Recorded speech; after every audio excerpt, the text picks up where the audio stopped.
सो चलो अब इस वाले डेटा को ना ऑनलाइन में लाना है डेटाबेस से। तो चलते हैं अपने कोडिंग में, आते हैं यहाँ पे PHP का जो हमने कोड चालू किया है इको हाई को हम पहले मार देते हैं कमेंट।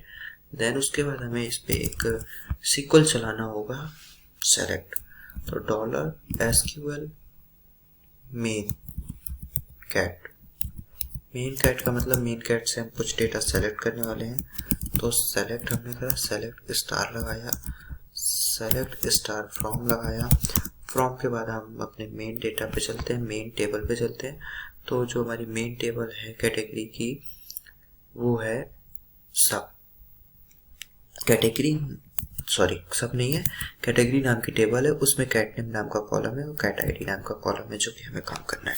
तो सेलेक्ट स्टार फ्रॉम कैटेगरी, सो उसके लिए हमने क्या करा, कैटेगरी लिख दिया। बेसिकली हमारा select star from category start हुआ कि हमने यहाँ से डेटा सेलेक्ट किया और फिर क्या किया, इसके साथ कुछ कॉलम के साथ खेलना है, नहीं हमें कुछ भी नहीं खेलना। और फिर हम इस पे आए, इसको हमने सिंपल सा ये लगाया। उसके बाद हमने इस पे एक RES नाम का एक वेरिएबल बनाया जिसपे हम रिजल्ट मारेंगे। रिजल्ट SQL करके हमने एक वेरिएबल बना रहे हैं, वहाँ पे MySQL_query नाम का फंक्शन चलाएंगे, वहाँ पे हम $कॉन लगाएंगे। $कॉन आई थिंक इसमें होना चाहिए कहीं ना कहीं एम्बेडेड, और $कॉन के बाद हम इसमें उस वेरिएबल को देखेंगे, उस SQL क्वेरी को डालेंगे जो हमें चाहिए। तो हम उस क्वेरी को हमने इस वाले वेरिएबल के अंदर डाल रखा है, तो हम इस वेरिएबल को डाल देंगे। फिर हम क्या कहेंगे कि अगर भाई इफ लगा के MySQL नमरोज करके एक फंक्शन होता है जो हमारे नंबर ऑफ रोज को सिलेक्ट करता है, ये इसके अंदर आएंगे $RES नाम का जो हमारा $RES SQL नाम का हमारा वेरिएबल है क्वेरी का, उसको करेंगे कि अगर भाई जाता है if MySQL num rows is greater than 0, number of 0 हो जाता है, तो आपको यहाँ पर वाइल पे आ जाना है, WHILE वाइल। वाइल के अंदर एक रो नाम का वेरिएबल बनाते हैं, रोज SQL। रो SQL के अंदर हम सबसे पहले fetch assoc करके हमारा एक फंक्शन होता है, तो MySQL_fetch _assoc नाम का ये फंक्शन होता है। बेसिकली इस पे उस एरे को डाला जाता है, एसोसिएटिव एरे को डाला जाता है जो हमारे को मिलने वाला है। तो ये हमें क्वेरी वेरिएबल के थ्रू मिलने वाला है। यहाँ पर आएंगे हम, इसके बाद आएंगे तो यहाँ पर हमें उस वाइल के लूप को भी चलाना होगा। उस वाइल के लूप के अंदर हमें कुछ डेटा आएगा, तो वो डेटा किस में आएगा, अब $SQL में आएगा। तो $SQL के अंदर उस कॉलम को डालना होगा जो हमें फैक्स करके लाना है, तो वो कॉलम है कैट नेम। ठीक है, कैट नेम के लिए हम सीधा कैट नेम लिख देंगे, कैट नेम। ओके, तो ये आपका एक डेटा उठा के लाएगा, इसको हमें इको करना होगा, तो हम इसको इको डाल देते हैं। ठीक है, उसके बाद हमें इस पे दूसरी चीज चाहिए होगी उसकी आईडी, तो उसको भी कैट कर लेते हैं, इको कर लेते हैं आई मीन, और उसको यहाँ पर इको लाकर हम उसके आगे लिखते हैं कैट-ID। तो ये बेसिकली एक सिंपल वे है डेटा को फैक्स करने का। लेकिन अभी यहाँ पे कुछ टर्म्स लगेंगी, जैसे कि मुझे जो डेटा है वो ऑप्शंस के अंदर ला के दिखाना है, और उस ऑप्शन में सबसे पहले ये जो सेलेक्ट नाम का पहला ऑप्शन है, इसके अंदर ये ऐसे ही एज इट इज रखना है। उसके बाद मुझे डेटा की क्वेरी उठानी है, तो मैं इसके लिए वाइल को चलाऊंगा ऑप्शन इसके बाद, क्योंकि वाइल तब काम करता है जहां आपने वाइल जहां पर लगाया उसके अंदर जितना डेटा होगा उसको फैक्स करता रहेगा, HTML हो, CSS हो, PHP हो, कुछ भी हो, है ना। तो ये आपका ऑप्शन को हमें छोड़ना हो, तो फाइल को हम उठाएंगे, इस वाले डेटा को, इस पूरे डेटा को कट मारेंगे, Ctrl+X किया, अभी आया, हम आके यहाँ पे इस वाले ऑप्शन पे लगा देंगे। तो अब इसको लगाया तो इसका कलर काफी चेंज हो चुका है, क्यों, क्योंकि ये हमें एक कोड के अंदर रखना होगा, वो कोड है PHP का। तो बेसिकली Ctrl+Z मार के PHP का एक बेसिक कोड डाल देते हैं, है ना। तो बेसिक कोड आपका होता है ये, आपने PHP का बेसिक कोड डाला, देन उसके बाद आपने वाइल चलाया, तो इसका कलर एक नॉर्मल आया। लेकिन अभी भी इसमें कुछ इश्यूज हैं, लाइक मुझे जो ऑप्शन है ना वो अंदर प्रिंट मारना है, तो इस वाले ऑप्शन को हम क्या करेंगे, अंदर लाएंगे, Ctrl+X मारेंगे, यहाँ पर हम इसको लेके आएंगे। तो इसको अंदर लाए हैं तो इसमें हमें डबल एंडेड कॉमा का यूज करना होगा, ताकि हमारे डेटा को प्रॉपर वे पे फैक्च करें। तो अभी यहाँ पे सिंगल इन्वर्टेड कॉमा यूज होगा, ठीक है, ये आपका चीला। अभी मुझे क्या करना है, इस कैट आईडी को मुझे प्रिंट मारना है, तो कंट्रोल एक्स मारेंगे और यहाँ पर आकर इस पे हम PHP का कोड डाल देंगे, ठीक है। तो बेसिकली PHP का कोड हमने डाला, PHP, देन उसके बाद आपने इसको डाला। अभी आप यहाँ पे है और इको मार रहे हैं, तो इको देखिए अब यहाँ सिंगल इन्वर्टेड कॉमा है तो आपको यहाँ पे डबल इन्वर्टेड कॉमा लेके आना ही पड़ेगा, अदरवाइज ये आपका डेटा को फैक्च ही नहीं करेगा, ठीक है। और वैसे ही आपने टैग डाला और यहाँ पर टैग के बजाय जो आपने ये टैग डाला है यहाँ भी PHP का कोड चलेगा। सो PHP का हमने इसको कोड चलाया और यहाँ पर हम इस वाले डेटा को उठा के इको कर देते हैं, ठीक है। तो अभी आपने इसको इको करा, तो अब यहाँ पे भी ये डबल इन्वर्टेड कॉमा चलेगा, जस्ट बिकॉज नहीं, यहाँ पे सिंगल इन्वर्टेड कॉमा ही चलेगा। क्यों चलेगा भाई सिंगल? जस्ट बिकॉज ये आपको कोई भी कोड नहीं है, जैसे कि यहाँ पे वैल्यू के अंदर ऑलरेडी वो था, इस वजह से हमने इसको करा। तो अब फाइल तो हमने चलाया, इस वाइल को चलाने के बाद इस वाइल को बंद भी करना होगा, तो ये वाइल जो ऑप्शन है ना इसके बाद बंद हो जाएगा। तो इस वाले पार्ट को उठाएंगे, कंट्रोल एक्स मारेंगे, वाइल के बाद इफ को भी उठाएंगे और आपका ये वाला सेलेक्ट से पहले इसको यहाँ पे PHP का कोड मारेंगे,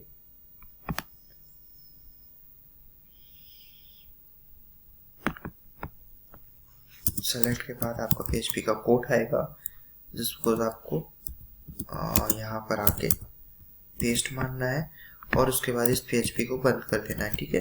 तो अब आप आइए, आप अपने ब्राउज में आइए और सेलेक्ट मारिए, तो कहेगा भाई साहब अनएक्सपेक्टेड एरर लाइन नंबर 39 में आ रहा है और वो है double inverted comma.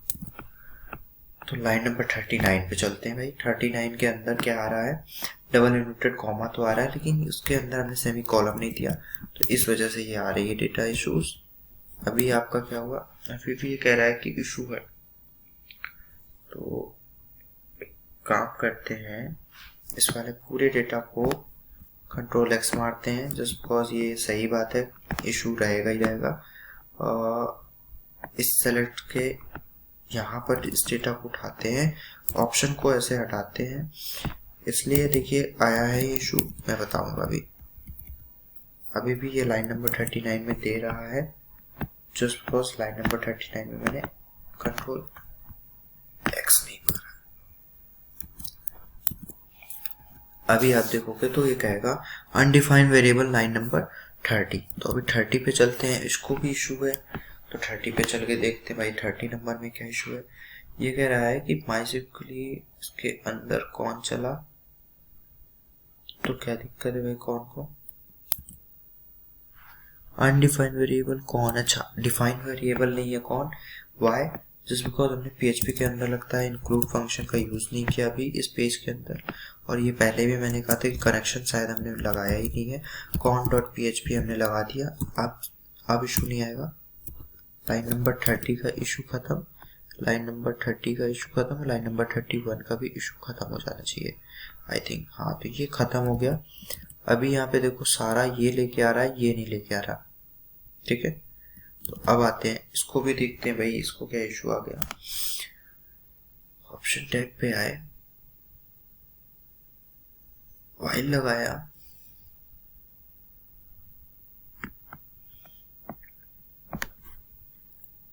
Control x मारा, सेलेक्ट के अंदर आए, यहाँ पे पेस्ट मारा। अब देखो आपको सारा डेटा फैक्च करके ला रहा है, ठीक है। अभी आपको आई थिंक ये समझ में आएगा कि कैसे डेटा फैक्च हुआ है। अब हमें इस वाले डेटा को फैक्च करना है, वो है सबकैट के पास से। अब हमें सबकैट के पास जाना है और सबकैट से सेम डेटा को फैक्च करना है। तो चलिए वापस से कोड पे चलते हैं। अच्छा, ये विंडो बटन प्रेस हो गई है, आई थिंक कुछ चलने लग गया, चलो कोई बात नहीं। अब दूसरा जो है हमारा सेलेक्ट है ये, तो अभी हम यहाँ पे आएंगे, सबसे पहले लगाएंगे PHP का कोड, ठीक है। PHP के कोड के बिना हम कुछ कर नहीं सकते। यहाँ पर हम लगाएंगे $SQL subcat नाम का एक वेरिएबल, और यहाँ भी डेटा को हम सेलेक्ट कर लेंगे, सेलेक्ट, तो सेलेक्ट की स्पेलिंग हमारी गलत हो रही थी, select star from select star form तो कर दिया, बट अब उसके बाद हम चलेंगे इस टेबल पे, वो है सब डैश कैट। तो इसके लिए आपने लगाया सब डैश कैट, है ना, आपने इसको लिखा। देन उसके बाद आपका टैब बटन प्रेस हो गया था, तो आपने इतना एसक्यूएल लगा लिया। अब इसके बाद आप इसको डॉलर एक रिजल्ट देंगे res एसक्यूएल, वो सब एसक्यूएल कर देते हैं res सब एसक्यूएल, है ना। तो इसके अंदर हम MySQL_query नाम का फंक्शन चलेगा।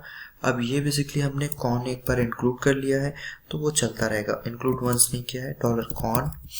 एंड देन उसके बाद हमने इसको $SQL सब कैट ये लगा दिया। देन अभी हमने इसको लगा ही दिया है, तो इफ की कंडीशन चलाएंगे। इफ लगाया, इफ MySQL नमरोज करके एक फंक्शन आ रहा है, तो MySQL नमरोज के अंदर हम इस वेरिएबल को डाल देंगे और उसको इज ग्रेटर देन 0 कर देंगे। अगर है इज ग्रेटर देन 0 तो इफ के अंदर आ जाओ, और ये जो इफ है ना ये बंद होगा ऑप्शन के बाद, एक याद रखिएगा, और वाइल चलेगा।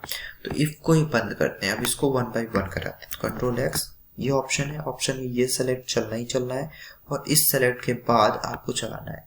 तो आप इसके अंदर आइए, PHP का कोड चलाइए। अभी आपने PHP का कोड चालू किया, PHP पे आए और आपने इफ को यहाँ बंद किया, ठीक है। अब आपको चलाना है वाइल। देखिए आपने लाइन नंबर 57 में इफ चलाया कि भैया अगर ये जाता है तो भैया आ जाना अंदर, अंदर आओगे तो आपको मिलेगा ऑप्शन टैग। तो अंदर आते ही आपको मिलेगा ऑप्शन टैग। ऑप्शन टैग के अंदर आपको चलाना है वाइल। तो वाइल चलाने के लिए, और वाइल जहाँ चलाएंगे उस ऑप्शन टैग को बार बार क्लिक करेगा। तो मुझे चलाना है, इस सेलेक्ट वाले को छोड़ देना है, जस्ट सपोज ये एज इट इज रहना है। तो अब मैं यहाँ पे वाइल लगाऊंगा। तो वाइल लगाने के लिए मुझे वापस से PHP का बेसिक कोड डालना पड़ेगा, ठीक है। PHP लगाया, देन उसके बाद मैंने यहाँ पे लिखा वाइल, इसको एक हम वेरिएबल नेम देंगे $row sub is equal to MySQL fetch awk करके एक फंक्शन लेंगे। इसके अंदर हम उस वेरिएबल को डालेंगे जो क्वेरी का वेरिएबल है। क्वेरी का वेरिएबल यहाँ पर ये है, इसको उठाया, Ctrl+C मारा और इसको यहाँ पे पेस्ट मार दिया। अब जो भी हमारा डेटा आएगा इस वाइल के अंदर आएगा। तो वाइल को हमने यहाँ स्टार्ट किया, तो अब इसको बंद भी करना होगा। अब बंद वो होगा वाइल के बाद, ऑप्शन के बाद, क्योंकि हमें इस ऑप्शन को बार बार उठाना है। तो अब हमने इस पे आए, यहाँ पे आए और यहाँ पे इसको पेस्ट मार दिया। तो पहले वाइल बंद हो गया, अब ठीक है। अब यहाँ वैल्यूज पे हमें डेटा उठाना है, तो ये $row के अंदर सब कुछ वैल्यूज आनी है। तो इसको हमने किया कॉपी, हम इधर आए, PHP का फिर से कोड चलाएंगे इस ऑप्शन से पहले, ठीक है। यहाँ पे लिखेंगे PHP, देन उसके बाद हम लिखेंगे $row सब कैटेगरीज देंगे, ठीक है। इसके अंदर हम उसकी ID देंगे, तो हमें नेम आएगा, सॉरी कॉलम पे चलते हैं, चलो कॉलम पे लिख के आया है कैट, वो सब कैट नेम, तो इसी को डाल देना है, सब डैश कैट डैश नेम, ठीक है। ये आपका इको होगा, तो इको कर दो, इसको इको आपने कर दिया। अब इसी को आपको कॉपी कर लेना है, सी मारना है, पेस्ट मारना है, और यहाँ पर आके देखना है सब कैट ID लिखा है, तो आपको लिखना है सब, तो लिखा ही लिखा है, कैट लिखा ही लिखा है, सब कैट ID कर दिया। अभी आपका ये डेटा सेव हो गया, फेच करेगा इस डेटा को, देखिएगा आप यहाँ पे रिफ्रेश मारोगे, ये रिफ्रेश मारा, कोई एरर आ नहीं रहा। यहाँ पे आओगे तो ये सारी कैटेगरीज आपकी उठा लाया है, ये सारी सब कैटेगरीज है, इनकी 1 by 1 ID उठा के ला रहा है, ठीक है। अभी आपको क्या करना है, इन जितने भी सेलेक्ट हैं इन सबको नेम दे रखना है। तो सब कैट ID आपने दे रखा है। अब आपके 2 काम हो चुके हैं, अब आपको इस डेटा को सेव कराना है। तीसरा काम है, इस डेटा में यहाँ पे आप कुछ ब्रांड का नेम डालोगे, एज इट इज लाइक मैं लिखता हूँ Lenovo, ठीक है। आपने ये Lenovo लिखा, इसको आप कहीं ना कहीं सेव कराओगे, या आप इसको लिख रहे हो Dell, ठीक है। अब आप इसको सेव कराओगे तो कुछ ना कुछ सेव करके हमारा डेटा आना चाहिए इस वाले पार्ट पे। तो अब हम आप इसमें आएंगे, यहाँ पर जो हमारा प्रोसेस चालू होगा। तो चलिए पहले नेक्स्ट वीडियो पे इसको देखते हैं।